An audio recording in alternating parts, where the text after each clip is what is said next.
내가 받는 임대료보다 내가 내야 되는 이자가 더 큰 상황이 이제 생겨버리니까 이거는 와 이제 잔금 치르는 순간 나는 이제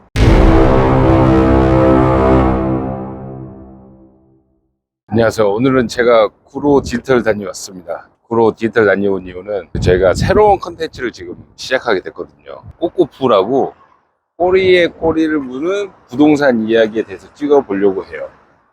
부동산 투자 이야기, 그 다음에 부동산 이제 트렌드, 시장 전망 등에 대해서 저희가 쉽게 풀어내려고 하고 있고, 오늘은 그 첫 번째로 최근에 지식사업에 투자를 했다가 피해를 본 분을 인터뷰를 하려고 하고 있어요. 오늘 인터뷰해줄 분이 오고 계십니다. 저희 역할이 바뀌었습니다. 안녕하세요. 아이.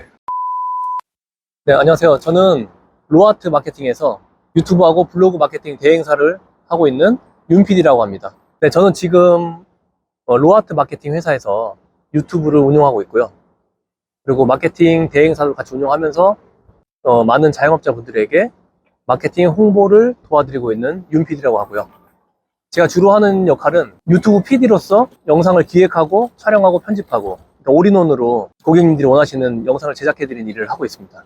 요즘에는 모든 자영업자들이 유튜브를 해야 되는 시장이잖아요. 유튜브가 필수잖아요, 필수. 그렇기 때문에 우리 영상 보시는 대표님들 중에서도 내가 유튜브 채널을 운영하고 싶은데 어떻게 해야 될지 모르겠다 하시는 분들은 유튜브가 필요하시다. 그럼 저한테 연락 주시면은 뭐 언제든지 달려가겠습니다. 그럼 이제 본격적으로 이제 부동산 이야기를 좀 해보려고 해요. 근데 약간 제가 알기로 조금 아픈 이야기라고 알고 있습니다. 진짜 눈물 여러 번 흘렸습니다, 진짜. 네. 그 투자하신 거에 대해 간략하게 그러니까 좀 설명 좀 해주실 수 있으실까요? 제가 2020년에 이제 아기가 태어났거든요. 근데 아기를 임신하면서부터 이제 부동산 투자를 이제 시작을 한 거예요. 그때가 이제 한 2019년도에 우리 부동산 열풍이 이 부동산 경기가 너무 좋았잖아요. 이 투자 열풍이 막 엄청 불었을 때, 그때 처음으로 제가 부동산 경매를 이제 배우기 시작한 거예요. 2019년에 2018년부터 해가지고. 이 18년, 19년을 이제 계속 직장 생활 하면서 모인 목돈을 가지고 경매 투자를 하기 위해서 이제 계속 임장 다니고, 이제 법원 가서 입찰에 참여하고, 이제 이런 과정을 한 1년, 2년 거쳤던 거죠. 근데 그러면서, 근데 그때 아기가 딱 그러니까 왜 부동산 투자를 시작했냐면, 내가 이 월급만 가지고는 이제 아기도 곧 태어나는데 더 이상 이게 잘 살 수가 없겠는 것 같은 느낌이 확 드는 거예요. 제 주변 동료들 보면 아기하고 장난감 사달라고 그러면 막 이거 얼마인지 막 가격표 들여다보고 있고, 뭐 먹을 거 사달라고 그러면은 얼마인지 막 얼마인지 계산하고 있고, 이런 모습 너무 싫어가지고 저도 계속 직장 생활만 하다 보면은 그렇게 될 것 같은 느낌이 확 들어서 이대로 안 되겠다, 그냥 부동산 투자를 해야 되겠다 싶어가지고 2019년부터 이제 본격적으로 부동산 경매를 이제 뛰어들었죠. 그렇게 하다가 사실 경매에서 쉽지가 않잖아요. 결국 낙찰을 받아야 되는데 계속 폐찰만 하고 댕겼던 거예요. 그러다 보니까 이제 지쳤어요, 경매. 그러던 찰나에 지산이 갑자기 이제 눈에 확 들어온 거예요. 지산이 또 열풍이 불면서 대출이 이제 80%, 뭐 90% 나오기 시작하는 소식이 들리면서 그럼 내가 소액으로 그 당시에 제가 3천만 원 딱 있었거든요. 그럼 내가 3천만 원으로 경매할 게 아니라 지산을 해보자. 해가지고 3천만 원으로 투자할 수 있는 곳을 찾았죠. 그렇게 하다가 이제 발견하게 된 게 김포에 있는 지산을 제가 알게 된 거죠. 네. 그럼 예전에 경매를 좀 공부할 때 어떻게 공부했어요, 경매는? 그때는 이제 인터넷으로 온라인 강의가 유행을 했었어요. 그래서 온라인으로 유명한 이제 교육 사이트, 경매 사이트에 이제 돈을 내고 유료로 해서 강의를 듣고, 경매 초급반부터 고급반까지 다 듣고, 그러고 나서 이제 실전으로 이제 혼자 막 열심히 뛰어다녔던 거죠. 네. 그럼 막 실제로 막 법원에 가서 경매도 하고 그럼요. 참여하고.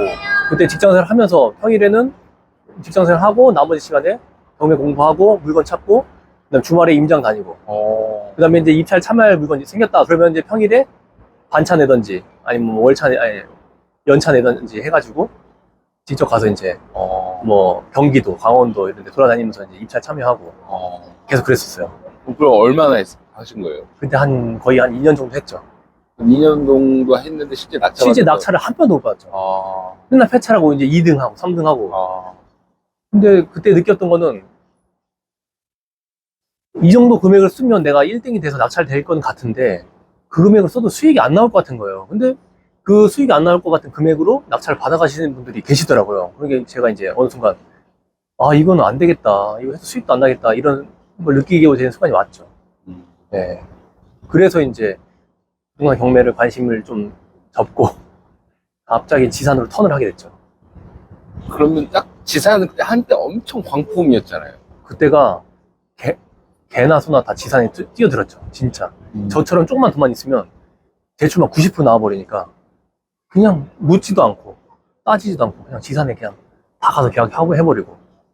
그래서 저도 이제 거기 휩쓸려가지고 이때까지 공부는 엉뚱한 데 다 해놓고 공부도 하나도 안 했던 지산에 이제 그냥 뛰어들어가지고 수도권도 아니고 외곽 쪽인 김포에다가 엉뚱하게 이제 투자를 해버린 거죠. 좀 궁금한 게 왜 김포 한강 비즈나이였어요?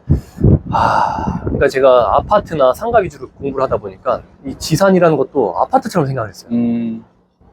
뭐 어떤 수요, 공급 이런 걸 생각도 안 해보고 아파트처럼 인구가 좀 많고 그 제가 김포 구례 그쪽이 그래도 인구가 좀 있거든요.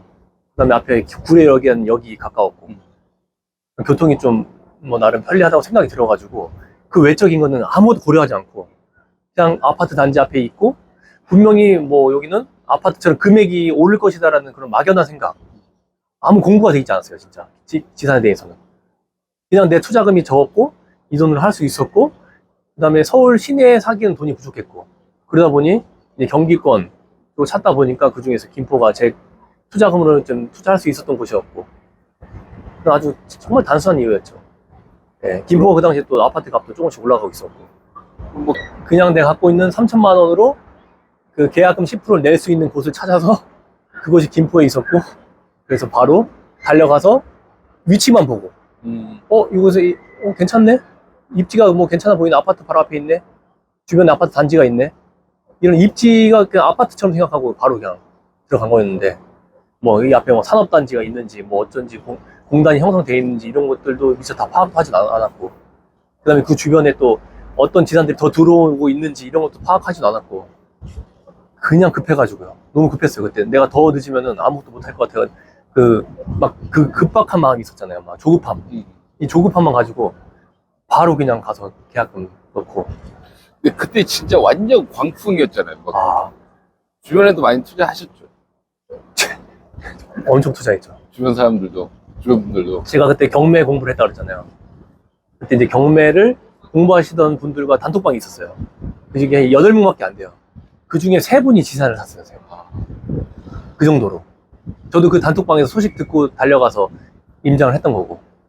그만큼 완전 열풍이었죠. 광풍. 2020년도에. 예.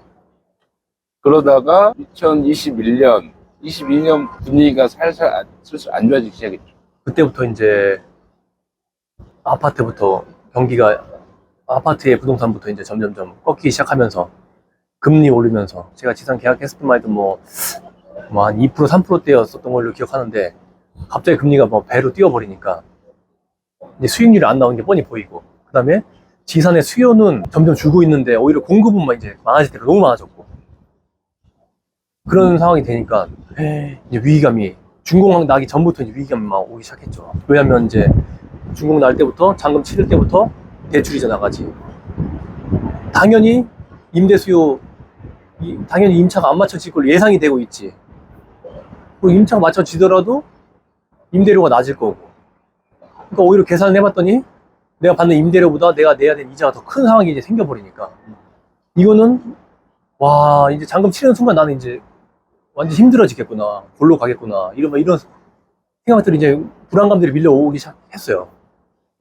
근데 그래도 해가 갈수록 좀 나아지겠지 이런 막연한 아주 잘못된 희망만 갖고 이제 그냥 계속 지켜봤죠. 그러다가 이제 2023년에 중공이 나면서 본격적으로 이제 이 마음만 힘들었던 게 현실로 이제 다가와가지고 고통의 시간이 찾아왔죠. 사실 잔금을 치르고 싶지가 않아가지고 고민을 좀 많이 했어요. 어떻게 하면 잔금을 안 치를 수 있을까에 대한 고민. 근데 사실 방법이 없더라고요. 뭐 계약 해지도 안 되는 거고. 근데 또 계약서에 보니까 준공 예정일로부터 계약된 준공 예정일로부터 3개월이 넘어서 준공이 하게 되면 계약 해지 사유가 발생하긴 하더라고요. 근데 그것도 귀신같이 3개월 딱 되니까 준공 내버리더라고요. 계약 해지 사유가 없게끔 해서. 그래서 이제 잔금을 치를 수밖에 없는 상황이 생겼는데 제가 갖고 있는 물건에 대한 매수자가 나타났었어요. 예. 그 매수자가 나타나서 제가 마피를 엄청나게 이제 진짜 크게 그 분양가의 마이너스 20%를 내가 마피로 지불하고서라도 매도를 해야 되겠다 싶어가지고 제가 내놨었는데 딱 나타났거든요, 매수자가. 그래서 이제 계약서를 쓰고 제 지산을 넘겨줘야 될 상황이 생겼었는데 그분이 이제 법인이었거든요. 매수자가 법인이었는데 예전 같았으면 법인 대출이 잘 나왔잖아요. 지산에 뭐 법인 대출한 다음 잘 나왔는데 갑자기 지금 2023년도부터 뭐 은행권에서도 상황들이 많이 바뀌면서 법인 대출을 굉장히 까다롭게 보기 시작하더라고요. 그래서 이제 제가 마이너스 20% 주고 매도를 하기로 한 그 물건이 이제 안 팔리게 된 거죠. 제가 알기로는 입주율이 거의 뭐 없다고 보면 안 되겠지만 아마 90% 정도는 다 공실이 아닌가라고 제가 단톡방에서 본 것 같아요. 저도 지난달인가 한번 가봤는데 입주를 시작했는데 거의 그냥 비어있고 제가 되게 놀랐던 건 뭐였냐면 김포 한강 빚은 나이만 있는지 알고 갔는데 그 뒤에 또 있죠. 더 어마어마하게 큰 Q클래스가 있는 걸 보고 와 이건 진짜 공실이 너무 심각하다. 심각하죠.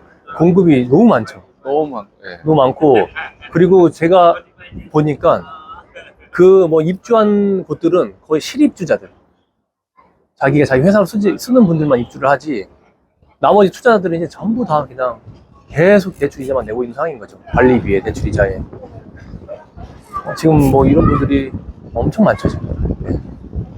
앞으로 어떻게 될 것 같아요? 이건 우리가 어떻게 손 쓸 수가 없잖아요. 그러니까 이거는 긍정적인 생각만 한다고 뭔가 바뀌는 게 없어요. 그러니까 돌파구를 찾아야 되는데 어떻게 돌파구를 찾을 것인가를 그걸 고민을 많이 해야 될 것 같아요. 내가 갖고 있는 공시를 어떻게 메꿀 수 있을까? 조금이라도 뭐 수익화를 하지 못한다고 하더라도 손해를 줄일 수 있을까를 생각을 진짜 많이 해야 되는 것 같아요. 1번은 손해를 보더라도 마피 뭐 20%씩 안고서라도 내가 매도를 하는 게 제일 좋을 것 같고요. 그게 안 된다고 하면 내가 손해를 또 보더라도 임대를 싸게라도 내놔야 되겠죠.